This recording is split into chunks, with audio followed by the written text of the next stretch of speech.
नमस्कार. स्वामी विवेकानंदांच्या जीवनावर आधारित आपण ही गोष्ट पाहूया. मनाचा निर्धार हाच करा निर्धार. मित्रांनो, स्वामी विवेकानंद म्हणतात, एक कल्पना किंवा विचार घ्या आणि त्यालाच तुमचं सर्वस्व माना. सतत त्याच विचाराचा ध्यास घ्या. ती कल्पना पूर्ण होण्याचे स्वप्न बघा.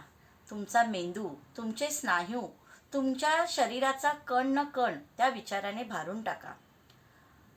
इतर कोणत्याही विचारांकडे लक्ष देऊ नका. यशस्वी होण्याचा हाच खरा मार्ग आहे. स्वामीजी पुढे एक गोष्ट सांगतात. ते म्हणतात, मोत्याच्या शिंपल्यासारखे व्हा.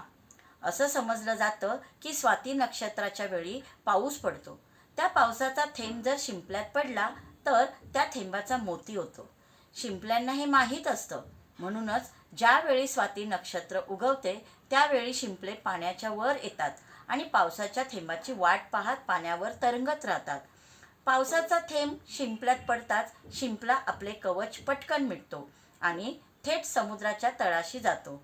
तिथे दडी मारून बसतो व थेंबाचा मोती करण्यास मग्न होतो. आपण त्या शिंपल्यासारखे झाले पाहिजे. प्रथम ऐका, मग समजून घ्या. ज्या गोष्टींमुळे मन विचलित होईल अशा गोष्टींपासून दूर राहा.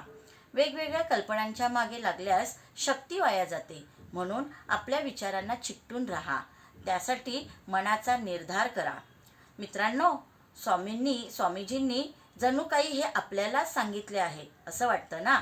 विद्यार्थ्यांसाठी अतिशय मार्गदर्शक अशी ही शिंपल्याची गोष्ट आहे. या गोष्टीतल्या महत्त्वाच्या गोष्टी कोणत्या तर पाहूया. पहिली गोष्ट आहे, एकाच कल्पनेचा किंवा विचारांचा ध्यास घ्या. एखादा विषय, कला किंवा खेळ शिकायला सुरुवात केली की ती पूर्ण केल्याशिवाय स्वस्थ बसू नका. दुसरी गोष्ट आहे, त्यासाठी आवश्यक आहे एकाग्रता. त्याच ध्येयावर मन आपले एकाग्र करणे. तिसरी आहे, मन विचलित करणाऱ्या गोष्टी दूर ठेवणे. TV, मोबाईल यापासून आपण दूर राहिले पाहिजे. ते ध्येय प्राप्त होईपर्यंत प्रयत्न करणे हाच आपला खरा निर्धार असला पाहिजे. म्हणजे अभ्यास करणे आणि सराव करणे. मग स्वामीजींनी सांगितल्याप्रमाणे मोत्याचा शिंपला होणार ना. मी तर बाबा आजच ठरवलं आहे. मी मात्र मोती होणार आहे. धन्यवाद.